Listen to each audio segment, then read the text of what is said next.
Okay, we're here today to have a public hearing. We have with us Chris Bldg, who will conduct the hearing. And Chris, I'll just leave it all up to you to tell us what it is exactly we're doing and for our guests and the public. Glad to do that. Thank you, Mayor. The purpose of the meeting today, the Georgia Environmental Protection Division, or EPD, requires that every community seeking a change in their permit or a change in how their wastewater treatment facility is operated go through a series of processes and complete a series of reports. The first wasn't required for the anti-degradation analysis because the overall mass loading of what the city would put into the creek after treatment is not changing, so there is no increase in that regard. What's allowed to go in the creek today won't increase any, even with the new permit at a higher volume, so it's going to be more efficient treatment. The second in that process is the environmental information document, and it's not so much a technical report and document as it is just a broad brush review of all things environmental that are impacted by NPDES permits or wastewater discharge permits. So our firm has coordinated with a dozen state and federal agencies to get comments on the environmental impact of potential changes at the wastewater plant. The scope of work, as it's tentatively described right now, and of course we're still in very preliminary with the design process, so what the council's asked us to do at this point is go through the early permitting process and get some of the groundwork laid so that when the plant does need to be expanded, all the regulatory issues have already been taken care of. So the basic scope of work is to increase the capacity of the plant from 780,000 gallons a day maximum average daily flow through there to 1.56 million gallons per day, or 1,560,000 gallons per day, essentially double. And to do that, obviously there needs to be some additional structures, basins, treatment units, and as we talked about, to not increase the overall loading in the creek with contaminants and wastewater constituents. What you want to do is have more efficient treatment, better filters, etc. So the purpose of this report for the environmental information document is to go over a whole host of things, from wetlands, floodplain, river corridors, the impact of the project on water supply and water resources, groundwater recharge areas, any potential stormwater impacts, wastewater obviously, air quality, solid waste, soil erosion, protected mountains. Everything, of course, at the plant is less than 2,200 feet, so that's not applicable. To coordinate with state and federal agencies about protected species and the impact of the project on any of those, any critical habitats.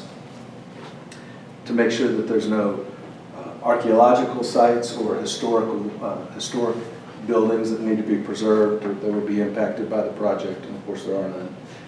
Parks and recreation, we even go into the fact that the Pickens County has parks within a mile in the area, golf courses within a certain radius of the project too, that there'll be no impact there.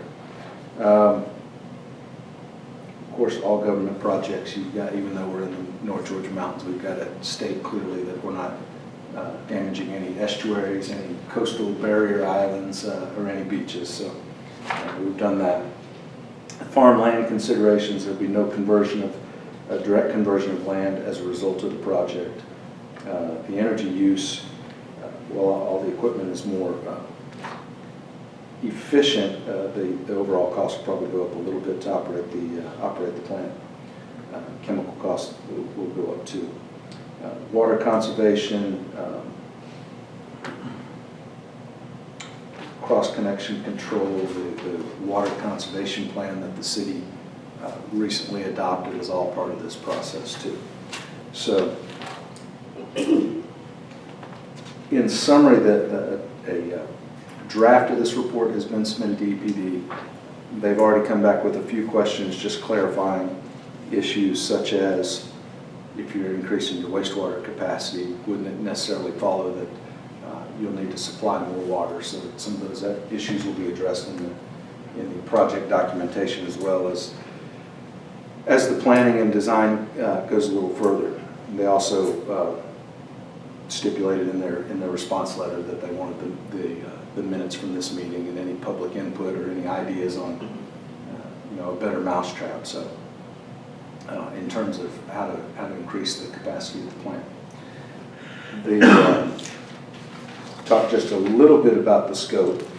And again, while this is preliminary, a secondary purpose of this meeting, in addition to talking about the environmental concerns, is just to make sure that the public has a proper opportunity to input in proper treatment procedures or any other processes or alternates to this project need to be looked at.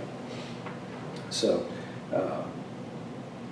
preliminary design includes the construction of an additional aeration basin, kind of a mirror image of what's already out there. 2 new clarifiers, again, a mirror image of what's already out there.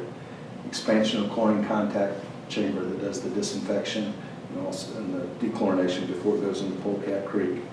And some additional sludge dewatering containers to haul off the additional solids produced in the process, and a sludge holding tank, again, that mirrors what David's already operating out there now. There's also provision, since Polecat Creek is a secondary trout stream, the permit allows for an increase of 2 degrees Fahrenheit in the water as it flows by the plant. So we'll be collecting data and finalizing some design on whether or not there needs to be a temperature control system out there to help the operators in the event that effluent's a lot warmer than what's flowing through the creek. It'll give the operators the chance to reduce the temperature of the treated wastewater as it goes into the creek, so as not to impact the trout and other things that may be, of course, if it's secondary, they're all, there's no natural spawning. Everything out there is planted or placed trout, so this still just serves to protect the temperature of the environment in that segment of Polecat Creek before it merges in eventually into the Etowah River and the Goose Basin. That is the full agenda of the public meeting. Is there any input that anybody would like to offer for the official record at this point?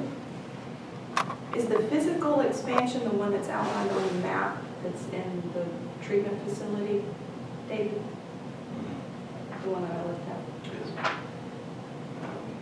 Yes, as a matter of fact, this planned expansion was contemplated 8 or 10 years ago prior to the recession. And at that time, it just financially wasn't feasible to try to move ahead with something like this. And how is it being funded?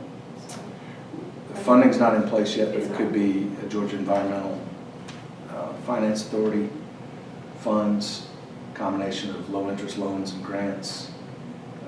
USDA Rural Development is already aware of the project.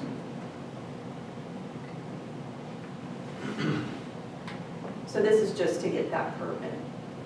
This is literally the second step in the state discharge permit process. They've got a flow chart.